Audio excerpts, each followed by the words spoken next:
You're listening to the Grit to Growth podcast. Real talk with real business owners and professionals who built their freedom the hard way and now want more time, money, and impact. Hello, everyone, and welcome back to the show. I'm your host, Levi Tisla, and today I'm joined by Sarah Vicunia. Sarah helps small and mid-sized businesses find the right people to grow their teams. She is the owner of Top Talent Connections here in Sioux Falls.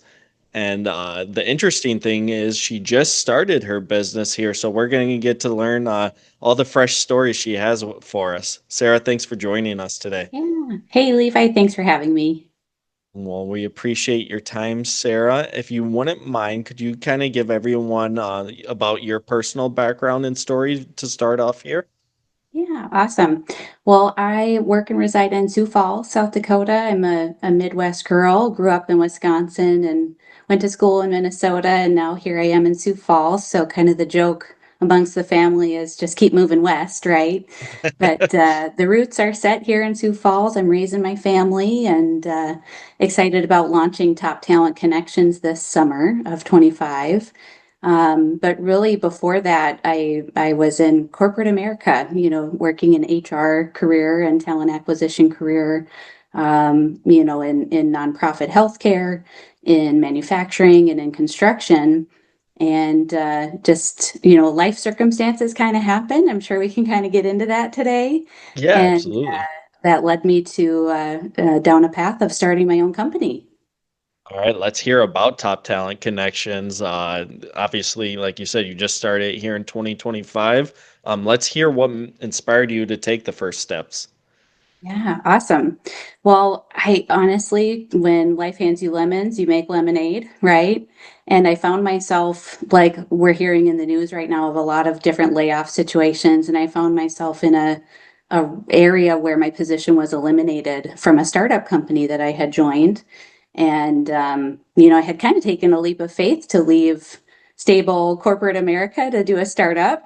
Yeah. And, sometimes you try things and they don't always work out how you had planned, but, one door closes and a window opens somewhere else kind of situation.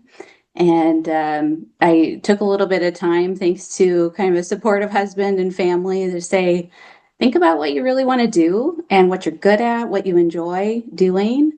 And upon that reflection, I just, was thinking about connecting with people, recruiting, being able to kind of holistically listen and evaluate needs for a business and be able to Mhm. connect those dots. And so I kind of kept coming up with this connection word and feeling just kept resurfacing for me. And so that's really how Top Talent Connections was born, was just this love of recruiting, connecting with people and being able to kind of identify patterns and needs, maybe a little bit more innately or more quickly than others. That's just kind of been a natural strength of mine throughout my corporate career. And I thought, hey, I can do this and bring this big experience to small companies and really help make an impact. And so that's what I've been doing. And it's been really rewarding and certainly Amazing. some challenges along the way, too. Can you bring me back to the start? Obviously, came off of something that you were hopeful for there, right? I think that's everyone's fear when leaving corporate America, taking kind of that leap to the startup. Walk me through the emotions of that part of it, kind of day-to-day life. Yeah, for sure. I'm not the kind of person that accepts defeat easily. So But that was really hard on my ego, to be honest. And I kind of felt like, man, I got terminated, I got fired. And it's like, no, that's not what happened. It wasn't a performance-based move. It was unforeseen circumstances that, it's a business decision. You can't financially carry all of this. And so unfortunately my role was eliminated. But emotionally, I felt like I had failed, and I have a family, and I was thinking about my daughter and thinking about my family. And luckily, made some really smart choices and we live small. We don't, we were in a good financial position. I'll put it that way. You had the And safety blanket to yeah, we find had a out what you safety wanted. blanket. And it was a tough period though of just like being scared. Like fear is a real that's kind of like a thread for my startup experience is fear, but being able to kind of have the courage to do it anyway and Hmm. to fail quickly so that you can adapt and adjust and move forward in a better path. So it was pretty emotional. It was a lot of ups and downs, and I took a lot of walks. I played a lot of golf, Hey, great. which get outside, get some fresh air, and clear your head, and that just allowed me some time and space to really reflect and think about what's going to be a good path for me forward and for my family. And so that's where we are now. Amazing. All right, let's hear about those first few weeks of starting the business. Was there a lot of excitement there? I know you touched on, I'm sure there was fear mixed in and everything like that. Yeah, roller coaster. And honestly, still being pretty new, it is Still kind of a there. roller coaster of Yeah. emotion.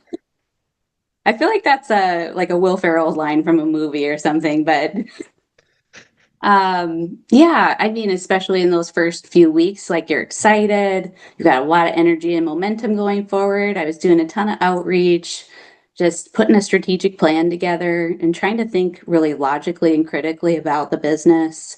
Trying to sort of limit spending, right? Because you only Yep. got cash going out, cash not coming in yet. That's tough to Um, do. but yeah, and looking back, like, did I need a website like the first week? Probably not. Like, I probably put some things in the wrong order, or, thought I needed to do certain things because that's what you see out there. But as a startup company, scaling everything up in the right order is kind of important. So I'm sure I made a few missteps along the way, and they're not going to be the last ones, but thankfully nothing too critical that I wasn't able to overcome. Well, at least you were moving in the right direction. I think a lot of times people can get stuck on one thing instead of moving forward. So it's kind of the act of doing is just a good thing, right? Absolutely. I definitely came across that. I mean, even things like your decisions sort of are sequential. So once you Mhm. decide like a business name, then there's a whole lot of other dominoes you can start to Yeah. tackle after that. And so I was kind of in that analysis paralysis for a while of what do I call this thing? And then finally one day I was like, you know what? I gotta move. I gotta do something. And that's where, failing quickly, I think comes in this concept of like, just take a step forward. And if it's not right, then you can always take a step back and kind of regroup and fix it. And so, yeah, I did find myself getting stuck in some of those things from time to time, but just being willing to kind of have the courage to leap forward anyway, I think is what's kind of propelling my business forward right now. All right, let's get into what Top Talent Connections is doing and kind of your secret sauce and all about it. Yeah, awesome. Well, so Top Talent Connections is really all about direct recruiting and placement services for small and medium-sized companies. And I like to think of it like, I had this 20-year HR corporate career of big companies with big tools and big Yeah. budgets. And how can I kind of bring those, that expertise and those services to smaller companies that maybe just aren't set up that way, right? Or it doesn't make sense for them to be set up that way. Hmm. So I like to think of myself as an extension of a company's team where, maybe you only hire a couple of people a year, or it's kind of small scale, or that company doesn't even have a person to do the hiring. And so that's where I can kind of come in as needed and be that Okay. extension when they need it. So I represent the companies that I work for in the front end of the hiring process. So advertising, headhunting or sourcing talent, doing those initial interviews, and then being able to kind of serve up qualified talent to the hiring team so that they can skip the headaches of all that earlier stuff. Yeah. So, yeah. Could you hit on what you're seeing from small to mid-sized companies today? What is their pain points in hiring and how you kind of come in and solve those? Yeah, awesome. Good question. I guess what I'm seeing so far is, when you're in a small business, you wear a lot of hats. So one of the clients that I work with My main contact, he's the controller. He is the HR person, and has to know enough about the skills of the business itself. And And so, that might not be what he's wanting to do or good at, right? right. And, this particular client, they've got some location challenges to overcome. They've got a highly competitive market that they're trying to hire in. And so when you're a small business and you don't have big brand recognition, like some of the people you're competing against, and this is one of 5 roles that you play in the company, that's Hmm. where I can come in and provide that focus, support, and kind of connect some of those dots for them. Gotcha. So what does that look like when you find a person that you want to make the like where is the handoff and how long are you in that process? Yeah.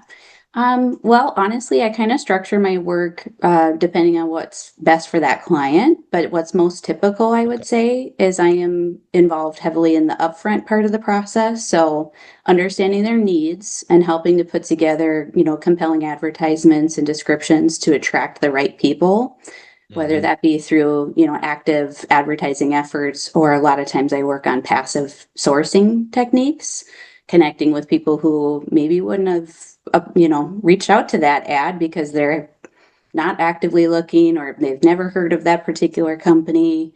And so then I really do kind of the same thing on the candidate side, understand their needs, what are their skills and experience, and just kind of starting to put that puzzle together where it's all got to fit, right? Yeah.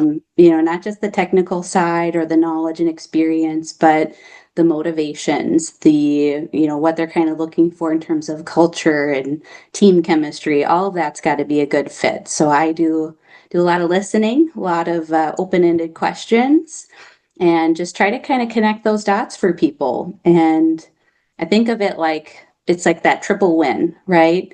It's got to be a good fit for the candidate, it's got to be a good fit for the client, and if both of those are there, then Top Talent Connections wins as well. Mm, that's awesome. And Yeah. so, obviously, outside of Top Talent Connections, then you said you've had quite the career in this, connecting people and everything. Is there kind of trends that you've been seeing, changes in both the employers and the employees that you could fill us in on? Yeah, I guess from my perspective, I mean, everybody's heard of ghosting by now, right? That's kind of Yeah. old news, but it is still out there and it's alive and well. And it's kind of shocking, but I feel like the hiring process itself is just automated, like it feels transactional and less human. People aren't really connecting or speaking with one another. There's automated interviews, or like video recorded interviews are a part of some more sophisticated hiring processes, and online assessments, and it's all like meant to be very data driven, but I think it takes the human element out of it, which is so critical for finding a good hire. And Hmm. so I kind of think, the people who are winning in hiring right now are keeping that human touch in it and keeping the like emotional intelligence and the empathy involved in it. Because when you change jobs or when you're considering a career change, that's a pretty significant, change that has a big ripple effect on your entire life, whether it be Yeah, probably. I mean, right up there with some of the biggest uh, changes that you can make in your life. yeah. So I kind of view like having that human connection and being able to really deeply understand what the candidates need and match that up with a good fit on the employer side. It can be really powerful for that person, for their family, and it can have a huge effect on the business too. Just like I think about over my career, seeing some really impactful hires that I've been in part of. And when you get the right person in, it's like you can feel just like a weight off of the organization's shoulders when you get the right fit in. And on the Hmm. flip side, if you've ever worked with someone that just wasn't the right fit, It can you be can really quite the feel that opposite. too in the opposite Yeah. direction. Yeah. Absolutely. So, do you obviously you're working with businesses. Are you working with just individuals that are looking for jobs too? Are you're working on both sides of things, correct? Yeah, absolutely. I'd say, I'm a one woman army. So in terms of like how many, candidates I'm working with, I do try to start with an employer that has a need Okay. so that I can connect with candidates that, fit that need.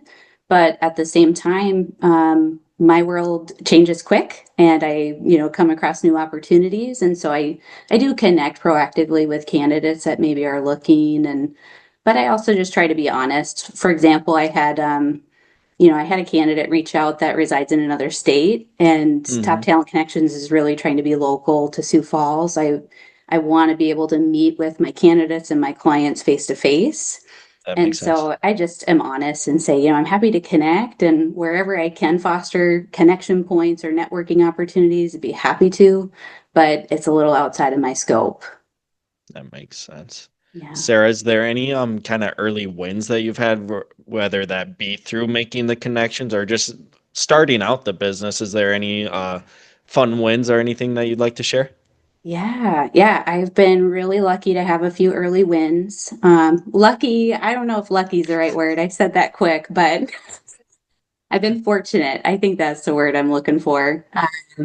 Fortunate to have some early wins. And I think one of the lessons there for me is it's amazing what your network and, the people in your support system, what they can do to help you if you simply ask, put it kind of out to the universe what you're looking to do and people will show up and support. And so one of my early wins, I just placed a candidate who I know through a volunteering organization that I'm a part of. And I placed them with a hiring manager that I used to work at a corporate environment. And so just like really knowing both of their personalities, knowing what their needs are, it was one of those true win-win-win situations. And so it just Great. was maybe felt even more rewarding since I was personally invested on both sides of the equation. So that was kind of a cool early win, I would say. That's amazing. Yeah, that goes to show you that you definitely leaving job. Make sure you're leaving in the right way, right? All the past relationship because they can become valuable in the future for you. Absolutely. Yeah, I like to tell my candidates I'm kind of their job search buddy or kind of like their helper in the job search. And so I do find myself giving candidates advice from time to time. And actually had a call this morning and I'm like, one of my basic questions, when are you available for this new opportunity?